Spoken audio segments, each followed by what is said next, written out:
Hoy quiero hablarte una palabra que creo que, aunque sucedió hace más de 2000 años, hoy sigue resonando en cada lugar donde Cristo está. Y la presencia de Dios, hemos declarado y sabemos que donde 2 o 3 están congregados en su nombre, Él está ahí en medio de nosotros. Y no solo está su presencia como observándonos, su presencia está activa, su presencia está moviéndose en medio del pueblo, tocándonos, restaurándonos, motivándonos, impulsándonos, restaurando cualquier cosa que se necesite. Su presencia está activa en este lugar. ¿Cuántos lo creen? Ahora, fíjense lo que pasó hace 2000 años. Y muy importante, en el capítulo 4 del Evangelio de Lucas, dice la Escritura en el versículo 14 que Jesús volvía de ser bautizado. Oh, aleluya, los que se bautizaron recientemente necesitan captar esto. Volvía de ser bautizado en el Jordán. Bueno, después del Jordán, él fue al desierto, estuvo 40 días ahí en ayuno, estuvo ahí y tuvo que enfrentar la tentación del enemigo, pero cuando él sale con victoria de esa tentación, dice entonces la Escritura que Jesús volvió en el poder del Espíritu. ¿Cuántos dan gloria a Dios? Jesús volvió en el poder del Espíritu. Quiero decirte, tú que te bautizaste en este tiempo, tú que te bautizaste antes, que tu vida de fe tal vez ya tiene un tiempo de caminar. Escúchame bien, mucha gente cree, me voy a bautizar o voy a venir a la iglesia y en ese instante que yo reciba a Cristo en mi corazón, el diablo va a dejar de molestarme. Totalmente equivocado. Y eso se ha predicado aquí por mucho tiempo, aunque tal vez alguien me diga, pastor, es que a mí nunca nadie me dijo que las cosas tal vez se iban a cerrar, se iban a complicar. Es que yo no tengo que decirte eso, yo tengo que decirte que Dios va a estar contigo aún en medio de que las cosas se cierren. Y eso para mí es más importante. Ya no me importa si el diablo está yendo a molestar a otro o viene conmigo. Lo que me importa es que Jesús está con nosotros. Por eso es lo que te predicamos. Entonces, cuando tú pasas esa presión del enemigo, tú tienes que decir, bueno, pues yo no me imaginaba que iba a pasar esta presión. Yo no me imaginé que me iba a estar sucediendo estas cosas, que iba a tener opresiones en mi hogar. Pero una cosa sí sé, porque ya me la predicaron: mayor es el que está conmigo que aquel que está en el mundo queriéndome molestar. Mire, es como alguien que de repente dice, pastor, es que a la hora de que me pagué y me dieron un billete de 200 falso, y yo no me di cuenta sino hasta que iba a ir a pagar a otro lado, y cuando doy el billete me dicen, ese billete es falso. Digo, no puede ser, me lo acaban de dar de cambio apenas. Y pastor, perdí 200 pesos porque no sabía cómo eran los billetes falsos de 200 pesos. Yo te digo muy claro, tú no tienes en un sentido que saber cómo son los billetes falsos. Tú tienes que saber cómo son los billetes verdaderos. Tú tienes que saber cómo son los billetes verdaderos, porque los falsos pueden cambiar y pueden ahora intentar otras cosas en papel, ahora en plástico o como sea. Pero cuando tú sabes cómo son los verdaderos, cuando tú sabes cómo son los verdaderos, cuando tú conoces la verdad que te hace libre, cuando tú conoces el amor de Dios verdadero, cuando tú conoces una iglesia que ama, una iglesia que está avanzando, una iglesia que manifiesta la gracia del cielo, una iglesia que recibe a todos con amor, tú no necesitas saber cómo son las otras. Y cuando conoces las otras, bueno, tú ya tienes una referencia y dices, es que yo ya sé cómo es el verdadero amor de Dios, cómo es la gracia del cielo. Y te quiero decir, tú eres muy bendecido por estar aquí y conocer la palabra de Dios, que hoy la tienes a la mano, en electrónico, en papel. Algunos hasta la tienen memorizada, por eso a veces no traen ni la electrónica ni el papel. Hasta ya la traigo memorizada, gloria al Señor, por eso al Señor, que están bien, porque muy cerca de ti tiene que estar la palabra, no debajo de la axila. En tu boca, ¿y dónde? Y en tu corazón.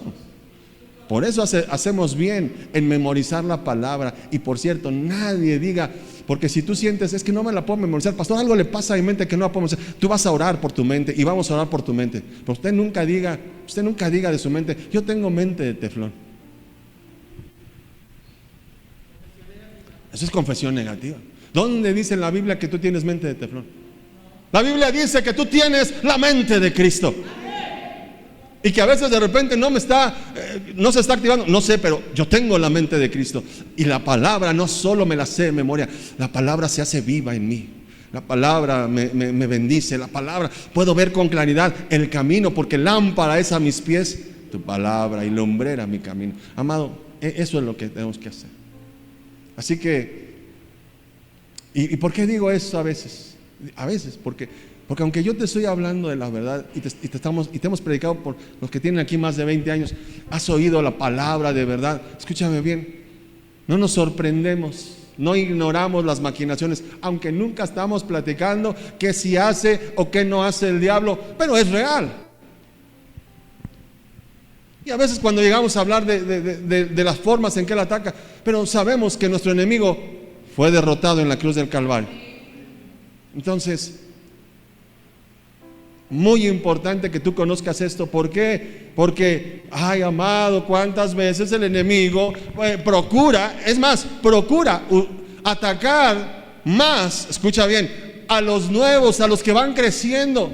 ¿Por qué? Porque si deja que se fortalezcan, entonces va a ser más complicado. Y tú tienes que saber, bueno, aunque yo apenas voy aprendiendo, voy iniciando, no sé ni cómo defenderte. ¿Tú crees que un bebé se puede defender de un ataque? ¿Un bebé recién nacido se puede defender de un ataque? Pero Dios siempre pone gente que lo cuidan. Un bebé, siempre Dios pone gente que lo abraza, que lo alimenta, que lo viste, que lo acompaña. Así que primero, tú no estás solo, Dios está contigo. Y segundo, Dios siempre va a mover a alguien para protegerte, animarte, cuidarte, amado. Y nunca estamos demasiado grandes para recibir un abracito, un apapacho. Yo a veces cuando abrazo a mi mamá, yo digo, ay, cómo me acuerdo que aquí siempre he estado seguro. Es hermoso venir a los brazos de tu Padre Celestial y encontrar ahí reposo. Porque es el Dios que está en la Biblia y el Dios que predicamos, un Dios de amor, un Dios de misericordia. Claro que también es un Dios que hará juicio, pero con los malos, amado. No con los hijos, no está con los hijos con el chicote y a ver qué no se equivocan. No, amado. Pero habrá un día de juicio, de presentarnos delante de Dios y dar cuentas. Y por eso usted oye aquí mensajes que te meten miedo. Amado, Dios no nos llamó a sembrar semillas de miedo, sino semillas de fe. Por eso, por más que, y eso significa que el infierno es poquita cosa. No, es un lugar del que hay que escapar, amado. Es un lugar del que Dios nos ha rescatado, si tú sigues la gracia, la salvación del cielo. Es un lugar que no fue preparado para nosotros, pero sí para todos aquellos que sigan, obviamente, al adversario. Pero nosotros hemos sido trasladados de tinieblas, de muerte. Hemos sido trasladados. Así que, gloria al Señor. Jesús vino en el poder del Espíritu a Galilea.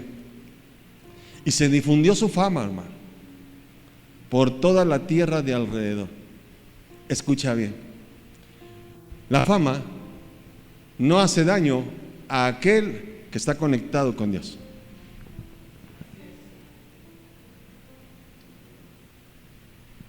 Pero si alguien no está conectado con Dios y algo genera en él fama, entra en altivez, entra en orgullo, disfruta del aplauso y sabe, es otra historia.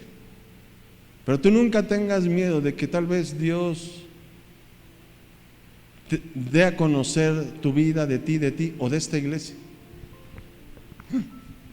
La fama no es del diablo. Es más, dice la Escritura que nos conocerán por buena fama o por mala fama. ¿Cuántos dan gloria a Dios que nos van a conocer a nosotros por buena fama?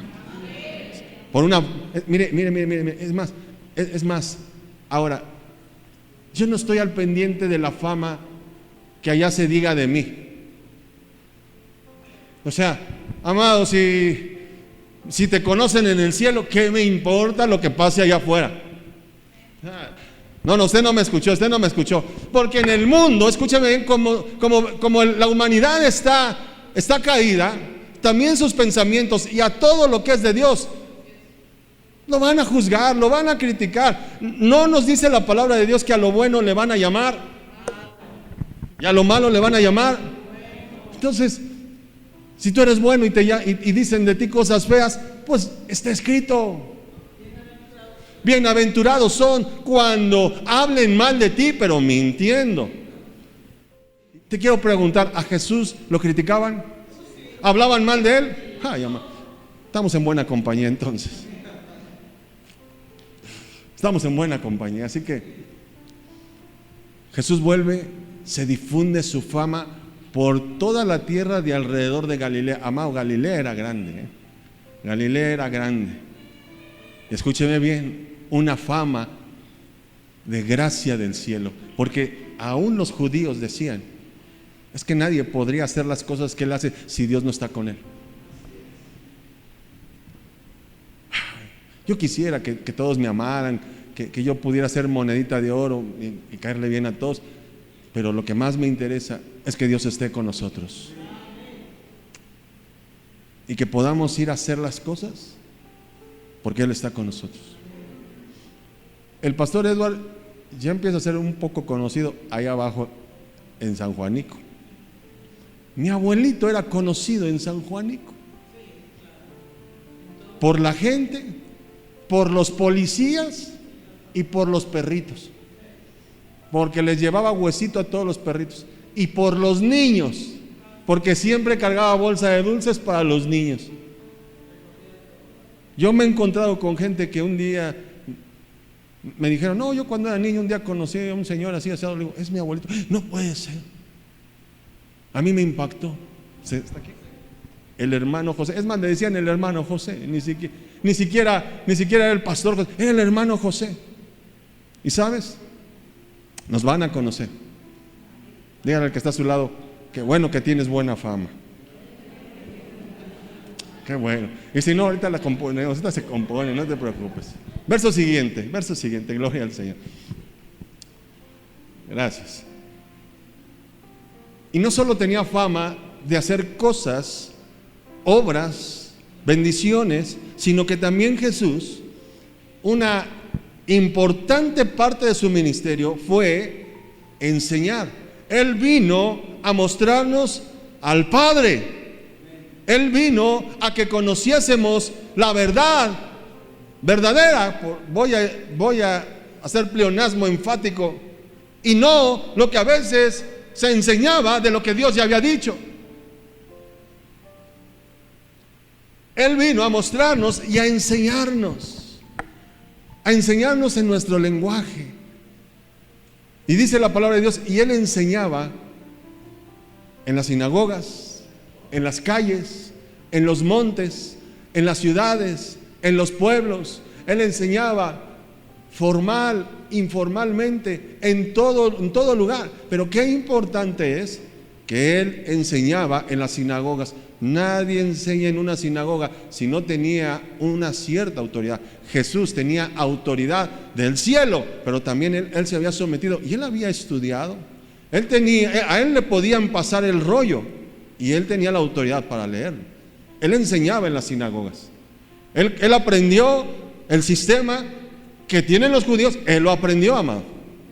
Él no dijo, no, yo no necesito eso porque yo ya soy hijo de Dios. Amado, qué importante es aprender de la palabra, discipularnos. Y si tú tienes la oportunidad de comprar, no sé, un manual, o como el otro día el pastor Eduardo traía estos desplegados, engargolados que nos explican algunas cosas. Amado, qué importante es aprender todos los días, porque Jesús dedicó un tiempo a la enseñanza.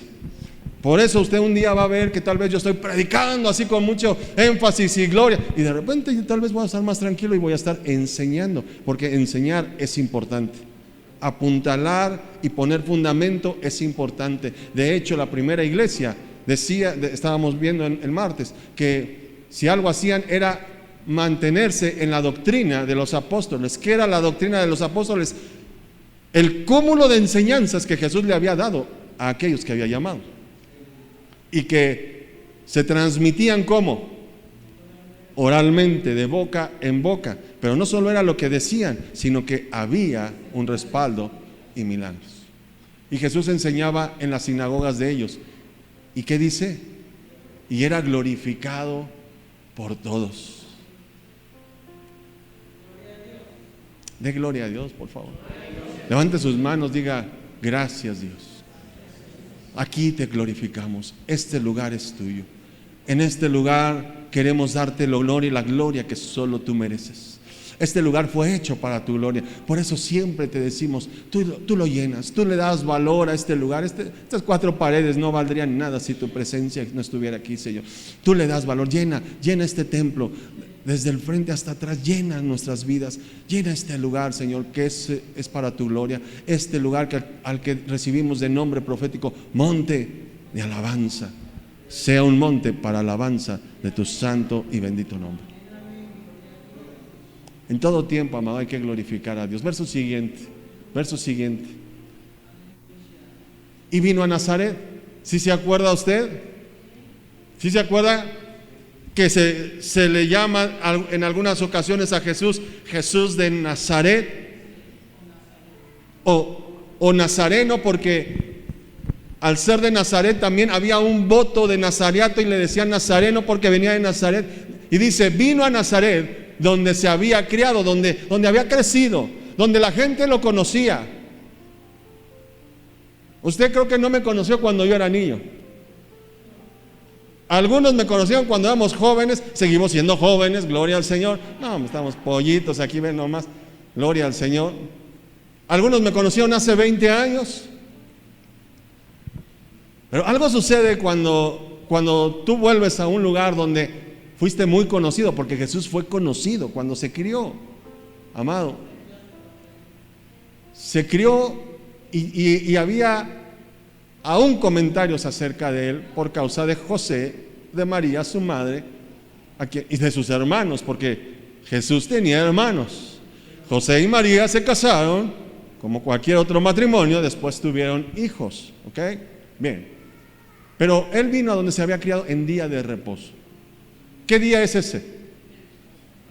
Sábado. Porque, por cierto, ya no pude cotejar con la persona. Hoy estaban orando muy bonito, pero la persona que oró se traslapó y dijo, Señor, este séptimo día te damos gracias. Domingo no es séptimo día.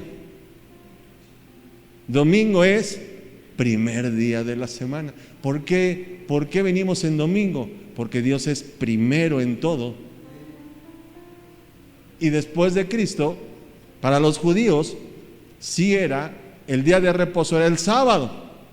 Bueno, analogando, porque si no, eso, aquí hay 2, 3 teólogos y van a decir, okay. Pero para nosotros ahora el día del Señor es domingo, porque era primer día de la semana. Domingo, nunca olvides, es primer día de la semana. ¿Ok? Pero él fue el día de reposo, cuando no se debía hacer nada más que estar en esa comunión con Dios. Bueno, él fue a la sinagoga, entró en la sinagoga conforme a su costumbre. O sea, si Jesús se congregaba, amado, aquí yo no creo que alguien diga, pastor, pero ¿por qué hay que congregarse?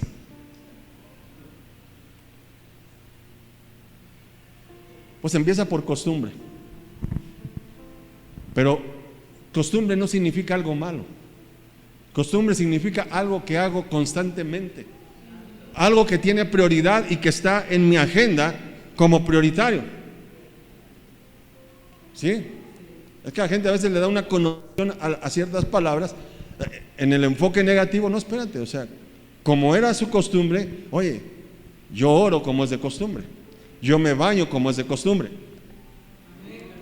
yo como como es de costumbre. O sea, hacemos muchas cosas como es nuestra costumbre. Eso no significa que sea negativo. ¿Cuándo desvirtuamos alguna cosa? Cuando tiene prioridad por sobre de Dios, acuérdese, ¿bien? Entonces, conforme a su costumbre, y se levantó a leer. Verso siguiente, le dieron el rollo, aunque la Biblia dice el libro del profeta Isaías, usted entiende por libro que no es un libro como el que hoy usted tiene, ¿verdad? Con el pegamento en el costado y que son hojitas individuales.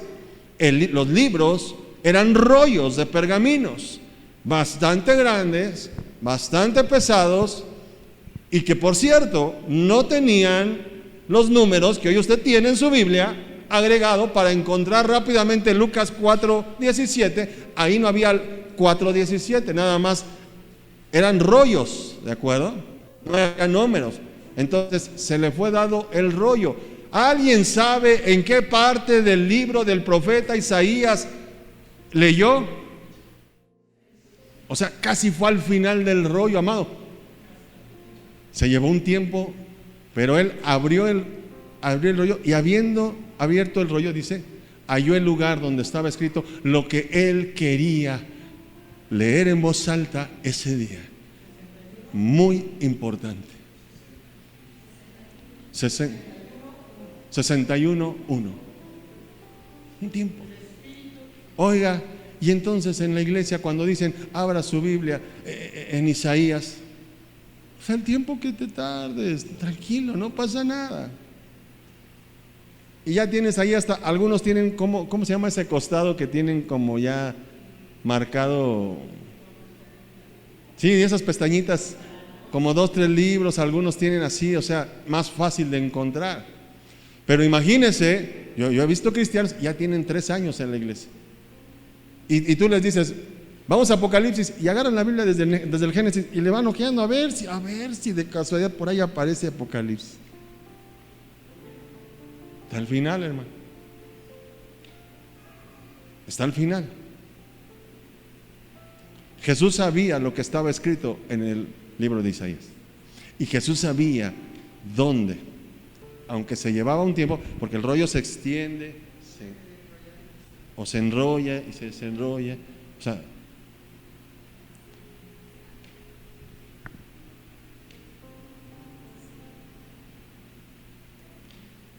hoy en día las iglesias, hay iglesias, yo digo cada iglesia sabrá, pero hay iglesias que su culto, su servicio dura 30 minutos. 30 minutos, ¿qué haces? No alcanzas ni a saludarte. Imagínense que el que va a predicar se tarda en encontrar Isaías. Ya estuvieran desesperados, les estuviera temblando el ojito. Tranquilos así, no, tranquilos, paciencia. Voy a ser paciente. Encuentren Isaías, vamos a buscarlo. ¿Sí se fija? Y halló el lugar donde estaba escrito. Él sabía dónde estaba, pero llevaba un proceso para llegar a esa escritura. Así es. Además, no se hacía, era con cuidado, eran los rollos, amado. O sea, se trataban con, exactamente, o sea, era todo un proceso. Mire, tenga paz si un día usted volteando la hoja se le rompió y siente, pastor, ya perdí mi salvación porque se me rompió la hoja. Tranquilo. Gracias a Dios que después Dios inspiró a alguien para crear la imprenta, porque en ese tiempo, amado, se escribía a mano y tenían que contar muy bien las letras y todo lo que hacían, porque una copia del libro, porque todo lo que leyó Jesús fue una copia hecha a mano, sí, pero al final una copia. ¿Dónde están los originales? Hermano, eran copias de copias de copias de copias, ¿ok? Y hay papiros que cuando los han encontrado, antiguos estoy hablando, o sea, no tan antiguos como Isaías, pero papiros antiguos, hermano, que cuando los han encontrado, con intentar moverlos, se hicieron polvo y se perdió todo. O sea, hay libros que nadie los puede tocar, solo están tratando de ver si con lupa alcanzan a ver algo. Bueno, verso siguiente, halló el lugar en el que estaba escrito ¿qué? Pero esto que estaba escrito, escuche bien, ¿cuántos saben que la palabra de Dios es viva y eficaz? La palabra de Dios es siempre presente. La palabra de Dios está escrita, o tú la oigas que alguien, que Dios habló algo, tiene un poder de resurrección. Y él llega a esta escritura y dice, lo empieza a leer en voz alta: el Espíritu del Señor está sobre mí. Quiero decirle que Retomo, desde que él se paró, amado, las miradas estaban sobre él. Empezó a buscar la escritura, las miradas no apartaron de él. Y cuando él comienza a leer esto, las miradas estaban muy fijas en él. Y mientras él lo leía, había un velo que se iba moviendo para declarar algo que él dijo después: esta palabra se ha cumplido hoy. No hay todo lo que está escrito en la Biblia tiene un tiempo de cumplimiento. Y sea Dios veraz, todo hombre mentiroso. Hay un tiempo de cumplimiento. ¿Y qué se estaba cumpliendo? Lo vamos a leer. El Espíritu del Señor está sobre mí, por cuanto me ha ungido para dar buenas nuevas a los pobres. ¿Qué es la unción, amado? Cuando el Espíritu de Dios unge a alguien, tiene un propósito. Cuando el Espíritu de Dios unge a alguien, tiene un propósito. Y aunque las miradas de la gente están puestas, porque están viendo al que fue ungido o al que está ungido, pero el que está ungido sabe que no fue ungido solamente para que la gente lo vea.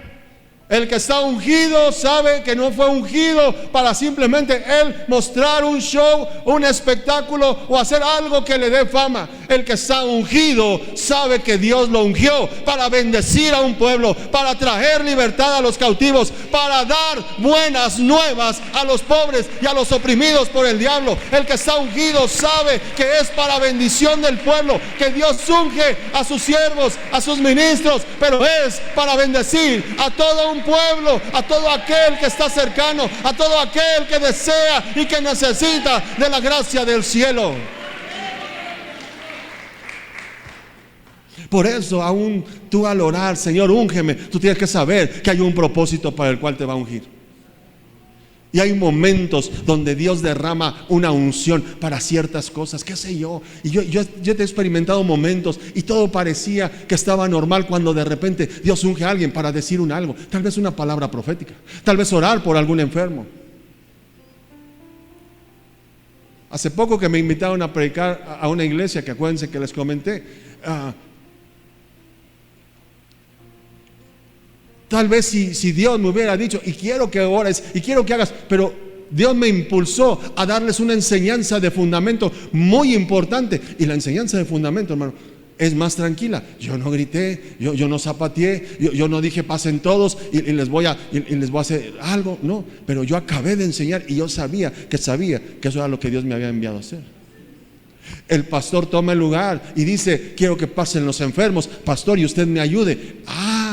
En el momento en el que él me dice que me ayude, hermano, yo sentí que algo cayó sobre de mí para orar por esa gente.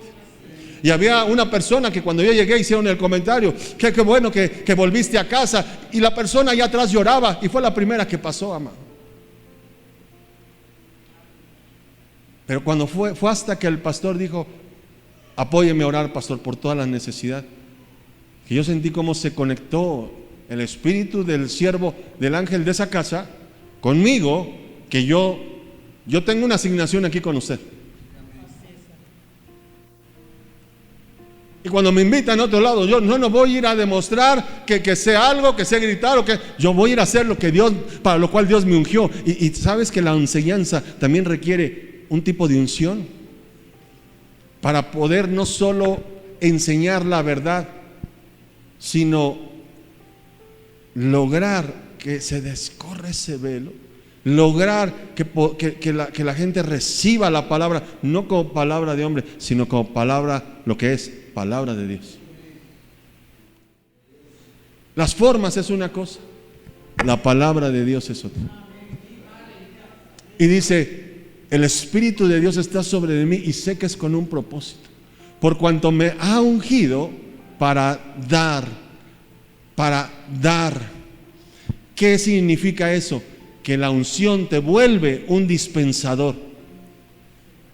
Que la unción no es para que tú te sientas fuerte. Te digo algo, a veces yo he sentido la unción, como en el 106, apenas ahorita, y sentí la unción. ¿Sabe qué? Dije, hermanos, y les dejo aquí, organicen esto así y despidan. Yo necesitaba ir a hincarme, amado, porque la unción es un peso sobre de ti que tú necesitas saber que no es para que tú te veas bien al frente, amado, es para ser un dispensador de la gracia de Dios. Todos los que estén al frente, sea para orar, sea para un canto, sea para dar un testimonio, sea para lo que sea, amado, simplemente es el momento de que Dios quiere que tú seas el dispensador, el que ministra gracia del cielo.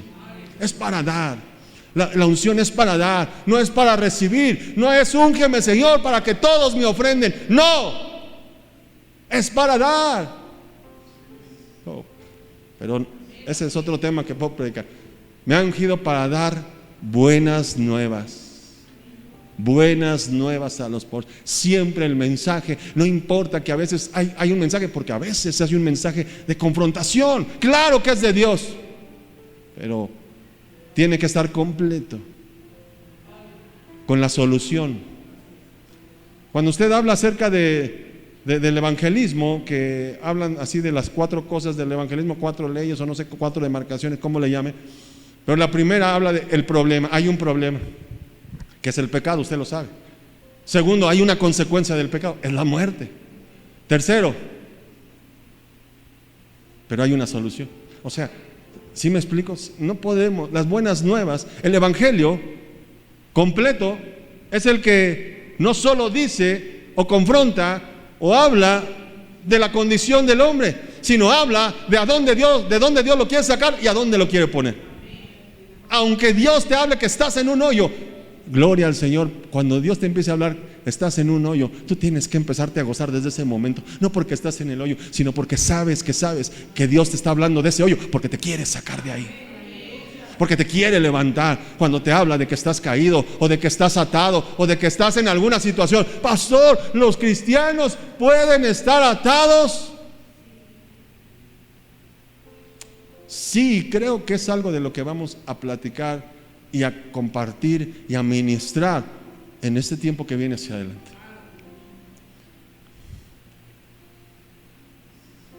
¿Por qué? Porque Cristo ha venido para darnos libertad.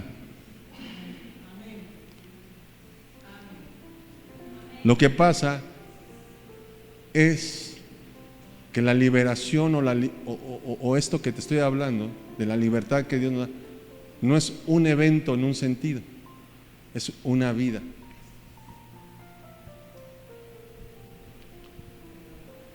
Estar limpio no es porque sucedió un evento en tu vida, espero que no sea porque es un evento en tu vida. No pasó, yo me bañé hace 25 años. Es un constante, porque dice la palabra de Dios: el que esté limpio, límpiese más y más y más y más y más. Amado, yo puedo estar perfectamente limpio hoy y a la salida necesito limpiarme más, porque el que está limpio siempre está procurando ese quiero más, quiero más.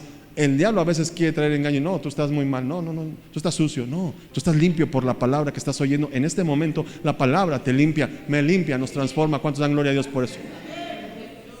Me ha enviado a sanar a los quebrantados de corazón. El ungido no está ungido para quedarse donde está. El ungido sabe que fue ungido para ser enviado. Todo enviado tiene que ir ungido. ¿Cómo que voy a la guerra sin fusil? ¿Cómo que voy a hacer algo sin los elementos? Escúcheme bien, siempre Dios nos da los elementos. Y la unción no es para que me tomen la foto o para estar al frente, es para ser enviado, amado. Y Dios en este tiempo no va a levantar a uno solo ungido. Dios quiere ungir a toda su iglesia para que todos juntos vayamos, seamos enviados a un mundo perdido, porque la mies es mucha y necesitamos que todos los obreros también estemos ungidos. Por eso te estoy diciendo que no solo cuando lo escribió el profeta, sino y cuando lo leyó Jesús, sino hoy está vigente. Cristo en ti. Tú estás ungido para ser esperanza, ser enviado a dar noticias de esperanza a un mundo perdido. ¿Cuántos dan gloria a Dios por eso? Levante sus manos un momento, dígale: gracias, Señor, porque si tú me envías, tú me unges, tú me preparas, tú me das la forma, tú me adiestras. Oh Señor, tú no llamas a los preparados, tú preparas a los llamados. En el nombre poderoso de Jesús yo te doy gracias. Amén, Señor. Así que dice: me ha enviado a sanar a los quebrantados de corazón. Oh, te quiero decir algo, pero tú ya eres una iglesia madura, acuérdate. Jesús fue enviado a eso, y Jesús lo hizo, sí o no. Pero después de eso, amado, ¿cómo es que hoy en día sigue existiendo gente quebrantada de corazón? Porque siempre hay. A los pobres siempre los tendréis, dijo Jesús. Y yo he oído de una cosa fantástica, pero que es verdad, aunque es fantástica, está basada en una realidad. Si hoy la riqueza del mundo se repartiera perfecta y justamente igual a todos, en menos de un año ya va a volver a haber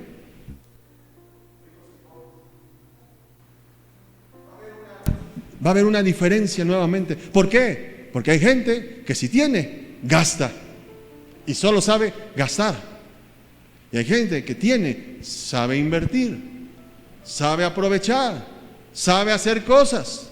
Amado, ¿está aquí conmigo? Aún la Biblia habla acerca del que es liberado y es echado fuera un espíritu inmundo de él. ¿Fue echado fuera? Sí. ¿Está ahora libre? Sí. Pero dice la palabra de Dios que esa casa no se puede quedar solamente limpia y vacía. ¿Está aquí conmigo? Yo tuve que meditar en una ocasión que alguien de la iglesia me habló y me dijo: pastor, es que tengo un conocido, es amigo de un familiar, y es que estuvieron jugando con la ouija y ahora están pasándole cosas feas, sobrenaturales en su vida, y no sabe a quién recurrir. El padrecito ya le dijo que no, y yo le pregunto: pastor, ¿puede usted orar por él? Yo le dije: sí puedo. Pero si esa persona solo viene para eso, su postrer estado va a ser peor. Esa persona necesita venir para recibir de Cristo, a tomar la decisión de su vida, como lo oímos de los que se bautizaron, y ahora no solo limpiar la casa, sino llenarla de la presencia de Dios. ¿Para qué? Para que su postrer estado, porque el enemigo va a volver a querer ocupar ese lugar. ¿Está aquí conmigo? Por eso hay quebrantados de corazón. ¿Por qué? Porque el enemigo sigue haciendo una obra que es robar, matar y destruir. Así que hoy hay gente a nuestro alrededor que puede estar quebrantada en su corazón, pero para eso Dios envía su unción. ¿Cuántos dicen amén?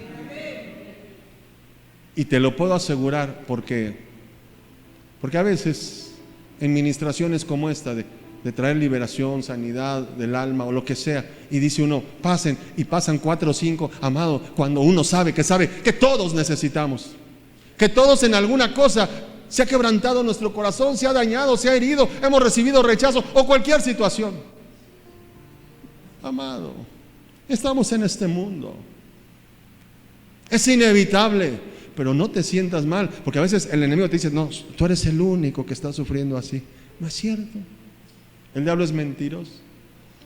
Todos estamos en batallas diferentes. De una u otra manera hemos sufrido rechazo, hemos sufrido quebranto en el corazón, de una manera u otra. No, es que a ella la dejó el esposo, ella sí fue rechazada. Miren, hermano, hay parejas que el esposo ahí sigue, pero la cosa no está bien. O tal vez el esposo no solo está ahí, es buena gente, es buen marido, pero todos estamos siendo perfeccionados, y en algún área u otra, amado, como hablábamos el martes de oración acerca de Jabes, y fue todo un tema. No voy a hablar de ese tema, pero vamos a decir que el resumen es, Jabes significa el que causa, el que genera dolor. Y en alguna forma, aquí lo vuelvo a repetir, todos de alguna forma hemos sufrido de dolor y queriendo o no a veces hemos causado dolor. Porque un corazón quebrantado, un corazón dolido, es lo que hace. Pero un corazón sanado, que es lo que Dios quiere traer sobre nosotros, también puede ayudar a la sanidad de otros. ¿Cuántos dan gloria a Dios? Tú cuando veas un corazón quebrantado o alguien que está, no sé, envuelto en sus propias ideas, cree que tiene la razón, lo que sea, tú no digas, ay, qué mal está. Si tú ya lo viste, es para que tú medites, y yo estoy en la posición de sanidad, de unción, de gracia, para traer bendición a ese corazón quebrantado. Sí, gloria a Dios, para eso Dios me hizo verlo. ¿Para qué nos hace Dios ver la necesidad?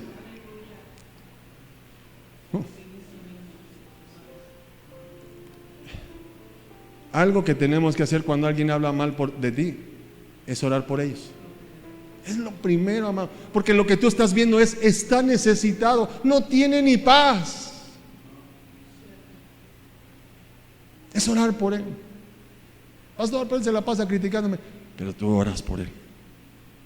Es que dice que yo siempre quiero todo a mi manera, pero tú oras por él. No le demuestras que sí es cierto. Bueno, el Espíritu del Señor está sobre mí por cuanto me ha ungido para pregonar libertad a los cautivos. Esta unción de Dios no te puede dejar callado. Porque cuando callamos, amado, hasta en los huesos vamos a sentir que no nos ungió el Señor, no nos limpió, no nos rescató de una manera de vivir vana, no nos salvó para estar callados. Yo no me puedo callar, porque si nosotros callamos, las piedras hablarán, amado. No te puedes